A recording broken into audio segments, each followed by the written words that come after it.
wageni wanaokuja huku kama watalii waweze kulipa bima, na hii bima sasa iweze kutoa mchango mkubwa katika eneo hili. Lakini tunao mfumo wa usimamizi wa mali za umma. Tumepitisha mfumo mzuri wa usimamizi wa mali ya umma. Tunaona kabisa kwamba mfumo huu sasa, kama taasisi zote zikizingatia, mali ya umma itakuwa ni salama, lakini kipengele cha bima hakikuwepo.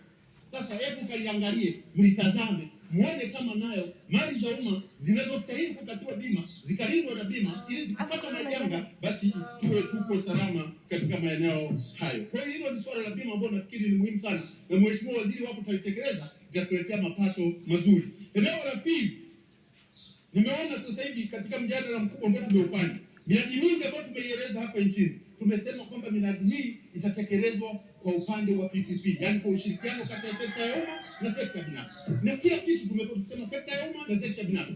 Nimepitia kuangalia bajeti iliyotengwa kwa ajili ya PPP. Bajeti ni ndogo sana.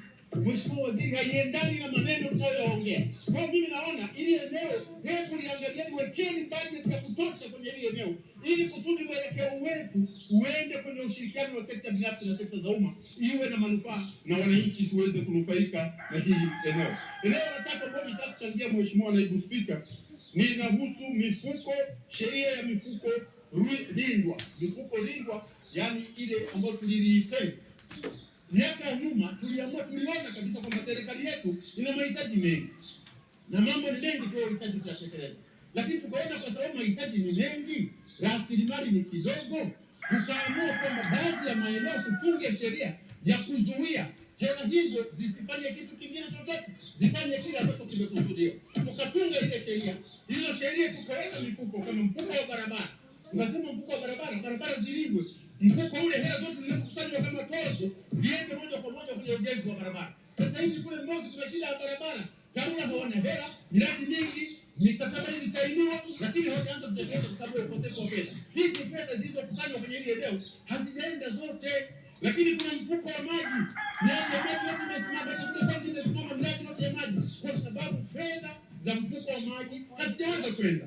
Lakini pia tuliweka mfuko, tukaweka mfuko wa maendeleo ya ujenzi wa reli, nayo tukaweka, tukalifence na kadhalika, pamoja na mambo ya viwanja vya ndege, yote haya tumeweka. Sasa tunaomba Mheshimiwa Waziri, hebu jaribuni kuhakikisha mnazingatia sheria, tusije tukaingia kwenye migogoro ambayo haina maana. Kama tumetunga sheria, tunajua mapungufu yetu. Najua serikali ina mahitaji mengi, najua kuna mambo ya muhimu mnatekeleza, miradi mingi ya mkakati mnatekeleza kama SGR bora la Nyerere. Sasa mada imekamilika, hebu tupeleke fedha kwenye ile mifuko ikafanye kazi ile ambayo tulikusudia kwamba tunataka ifanye kazi katika maeneo hayo. Eneo la nne ambalo nitaka kusema ni kuhusu ukaguzi wa mahesabu. Tunayo ukaguzi wa mahesabu ya ndani, tunayo mkaguzi mkuu wa hesabu za serikali. Mkaguzi wa ndani ni mtu muhimu sana katika kuhakikisha anaangalia viashiria mbalimbali vinavyohatarisha usimamizi wa mali na fedha za umma. Akiangalia hii, huyu ndiye anaweza akajua kwamba kuna ubadhirifu, huyu ndiye anaweza akakwambia kwamba kuna mahali mahesabu hayajakaa vizuri, huyu ndio anaweza akaangalia kama mahesabu yana makosa. Huyu ni part ya internal controls.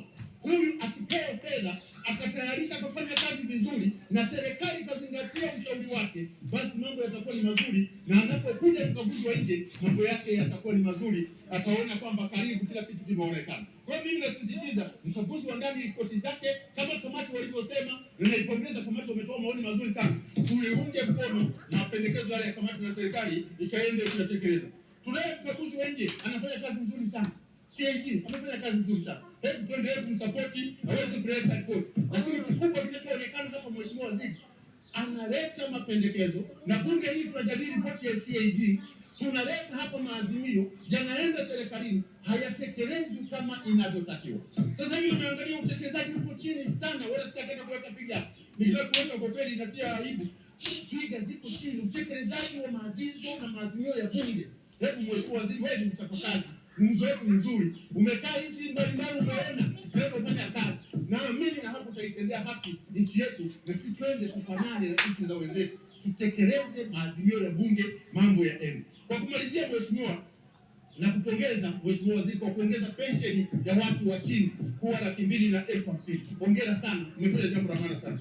Naomba uwajibikaji na mifumo ni kitu muhimu sana. Usimamizi wa mali za umma ni kitu muhimu sana. Na la mwisho ni mafunzo kwa wahasibu, mafunzo kwa wakaguzi wa ndani ni kitu muhimu mno. Wakaguzi wengine na wahasibu wengine, wagavi wengine, mpaka vichwa vimeota kutu, hawana mafunzo toka wamemaliza shule, hawajaenda kwenye mafunzo yote. Wafundisheni, wapelekeni kwenye mafunzo, mambo yaende vizuri. Mheshimiwa Naibu Spika, nakushukuru kwa kunipa nafasi. Asante sana.